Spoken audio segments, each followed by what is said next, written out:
تاریخ کے اوراق پلٹیں تو ریت کے ذروں میں دفن ایک ایسا راز ملتا ہے جسے صدیاں گزر جانے کے بعد بھی انسانی عقل سمجھنے سے قاصر ہے۔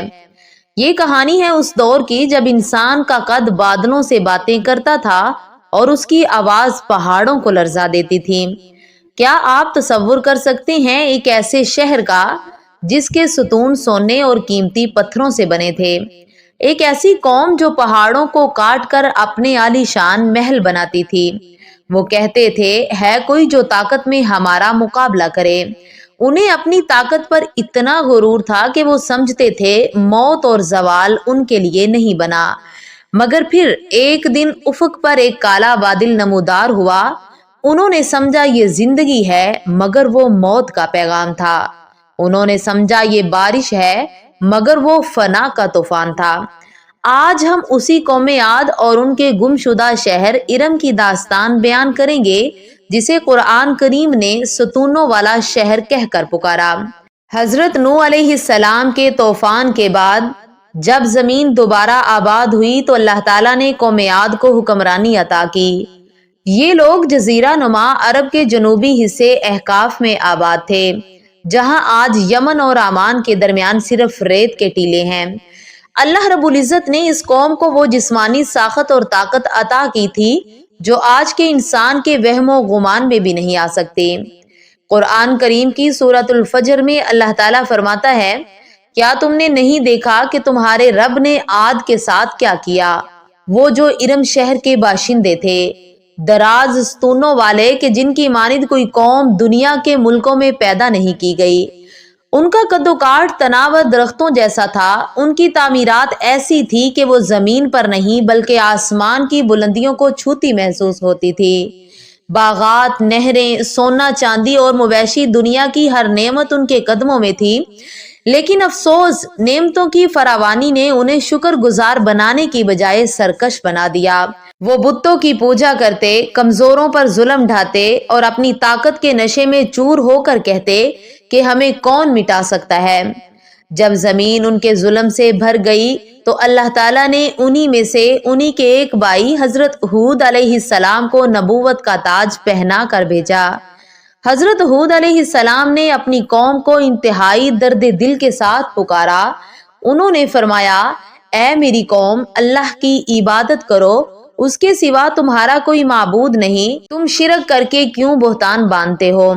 حضرت ہود علیہ السلام نے انہیں یاد دلایا کہ یہ طاقت، یہ محل، یہ جسم سب اللہ کی دین ہے۔ اگر تم نے شکر نہ کیا تو یہ نعمتیں چھین لی جائیں گی۔ مگر دولت اور طاقت کے نشے میں مست سرداروں نے حق کی آواز سننے سے انکار کر دیا۔ قرآن کریم نقل کرتا ہے کہ ان کے سرداروں نے تکبر سے کہا، اے ہود، ہمیں تو تم کم عقل نظر آتے ہو اور ہمیں تم جھوٹا سمجھتے ہو۔ اگر تم سچے ہو تو لے آؤ وہ عذاب جس کی تم ہمیں دھمکیاں دیتے ہو۔ ذرا سوچئے انسان کتنا نادان ہے کہ اپنے ہی خالق کو چیلنج کرتا ہے۔ حضرت ہود علیہ السلام بار بار سمجھاتے رہے مگر وہ اپنی ہٹ درمی پر قائم رہے۔ عذاب فوراً نہیں آیا۔ اللہ کی سنت ہے کہ وہ پہلے مہلت دیتا ہے۔ قوم عاد پر آزمائش کی پہلی گھڑی قحط کی صورت میں آئی۔ 3 سال تک آسمان نے پانی روک لیا۔ وہ زمین جو کبھی سرسبز تھی بنجر ہونے لگی، چشمے سوکھ گئے، جانور پیاس سے مرنے لگے۔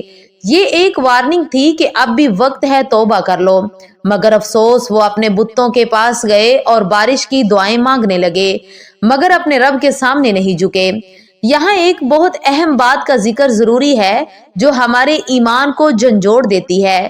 صحیح بخاری اور مسلم کی حدیث ہے کہ اما عائشہ صدیقہ رضی اللہ تعالی عنہا فرماتی ہیں کہ جب بھی آسمان پر گہرے بادل آتے یا آندھی چلتی تو رسول اللہ صلی اللہ علیہ وسلم کے چہرے پر خوف اور فکر کے آثار نمایاں ہو جاتے۔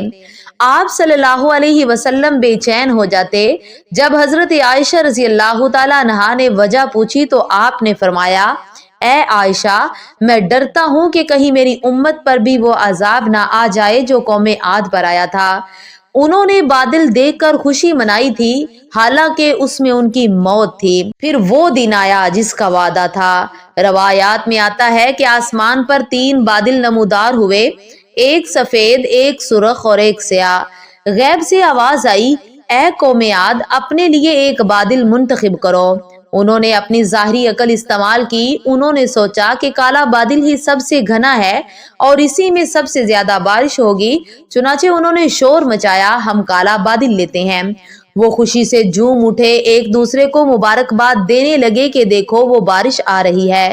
مگر حضرت ہود علیہ السلام اپنی مٹھی بھر جماعت کے ساتھ ان سے الگ ہو چکے تھے۔ وہ جانتے تھے کہ یہ رحمت نہیں، زحمت ہے۔ قرآن کہتا ہے، بلکہ یہ تو وہی عذاب ہے جس کی تم جلدی مچا رہے تھے۔ یہ خوشگوار بادل نہیں، آندھی ہے جس میں دردناک عذاب ہے۔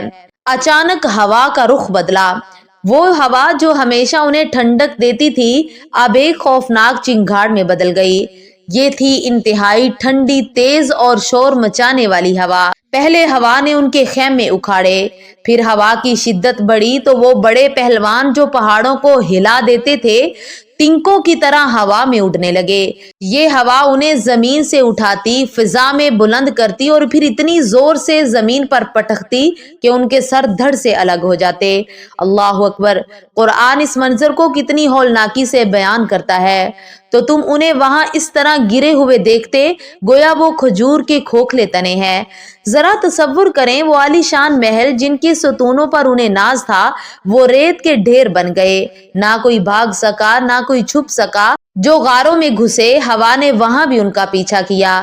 یہ عذاب 1 گھنٹہ نہیں، 1 دن نہیں، بلکہ مسلسل 7 راتیں اور 8 دن تک جاری رہا۔ 8 دن تک موت کا رقص ہوتا رہا۔ جب ہوا تھمی تو روئے زمین پر قوم عاد کا نام و نشان مٹ چکا تھا۔ جب 8ویں دن سورج طلوع ہوا تو وہاں صرف سناٹا تھا۔ وہ قوم جو کہتی تھی کہ ہم سے زیادہ طاقتور کون ہے، اب وہاں راکھ اور مٹی کا ڈھیر بن چکی تھی۔ اللہ تعالیٰ نے ان کی جڑ کاٹ دی تھی۔ حضرت ہود علیہ السلام اور ان کے ساتھی جنہیں اللہ تعالیٰ نے اپنی رحمت سے بچا لیا تھا وہ وہاں سے ہجرت کر گئے۔ آج ہزاروں سال گزرنے کے بعد بھی احقاف کا صحرا خاموش ہے۔ سائنسدان اور ماہرین آثار قدیمہ آج بھی ریت کے نیچے ارم شہر کے آثار تلاش کرتے ہیں تو حیران رہ جاتے ہیں۔ یہ واقعہ ہمارے لیے صرف ایک کہانی نہیں، ایک کھلا پیغام ہے۔ انسان کتنا ہی طاقتور کیوں نہ ہو جائے، ٹیکنالوجی اور ترقی کی کیسی ہی معراج پر کیوں نہ پہنچ جائے، اگر وہ اپنے پیدا کرنے والے سے بغاوت کرے گا تو اس کا انجام قوم عاد سے مختلف نہیں ہوگا۔ اللہ کی پکڑ بڑی سخت ہے مگر اس کی رحمت بھی بہت وسیع ہے۔ آئیے آج ہم اپنے رب کے حضور جھک جائیں، اس سے پہلے کہ کوئی آندھی، کوئی زلزلہ یا کوئی طوفان ہمیں مہلت نہ دے۔ اللہ تعالی ہم سب کو تکبر سے محفوظ رکھے اور اپنا عاجز بندہ بنائے۔ اگر آپ کو یہ ویڈیو پسند آئی تو کمنٹ میں استغفر اللہ لکھ کر اپنی حاضری لگوائیں اور مزید ایسی ویڈیوز کے لیے چینل کو سبسکرائب کریں۔ اللہ حافظ۔